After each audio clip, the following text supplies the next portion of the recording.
Bonjour à tous, nous nous retrouvons pour un nouveau Pourquoi Padré des questions, des réponses. Et aujourd'hui, la question de Cyrilien qui nous demande « Qu'est-ce que ça veut dire être en état de grâce et comment peut-on savoir quand on l'est ?»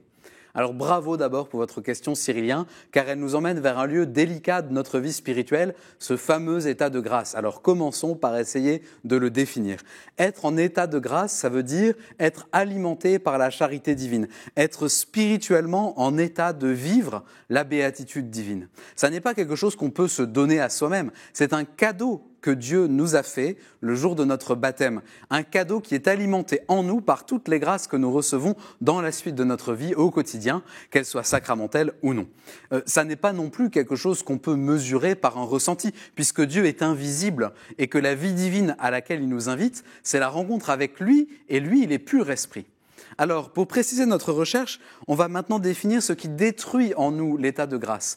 Une seule chose peut détruire l'état de grâce, c'est le péché mortel. Comme son nom l'indique, ce péché tue le lien que nous avons avec Dieu. Le péché mortel, c'est la mort de la charité divine dans l'âme du baptisé.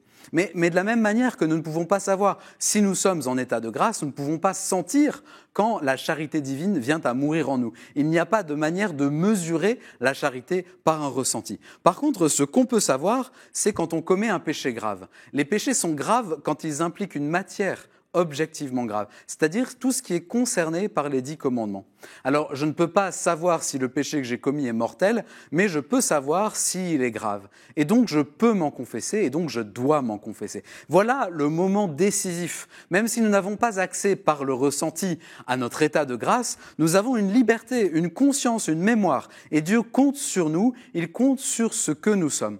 Et donc en fait, il y a une seule manière de donner à Dieu la possibilité d'entretenir et de faire grandir en nous l'état de grâce, c'est d'être en vérité avec nous-mêmes et avec lui. Et donc ça implique notre vie de prière et notre vie sacramentelle. Ça implique aussi que nous nous confessions régulièrement, déposer nos péchés, les péchés du quotidien, qu'ils soient graves ou moins graves. C'est seulement ainsi que nous saurons que nous sommes en état de grâce. Non pas à travers un ressenti, mais à travers l'exercice concret de notre confiance en Dieu. Cyrilien, vous l'avez bien compris, Dieu est le seul auteur de son œuvre et nous sommes l'œuvre de ses mains, nous sommes ses créatures bien-aimées. Mais justement, parce qu'il nous a voulu pour nous-mêmes, Dieu nous a donné cette liberté, cette volonté, cette capacité de discernement pour que nous choisissions librement de consentir à son œuvre de grâce en nous. Alors, choisissons Dieu de jour en jour et recevons sa grâce dans tous les sacrements et régulièrement dans le sacrement de la réconciliation. Merci pour cette belle question. Merci aussi pour toutes les questions que vous nous envoyez par email à l'adresse pourquoipadré@ktotv.com ou sur les réseaux sociaux. Et puis vous allez retrouver cette vidéo et toutes nos vidéos sur le site ktotv.com. À bientôt.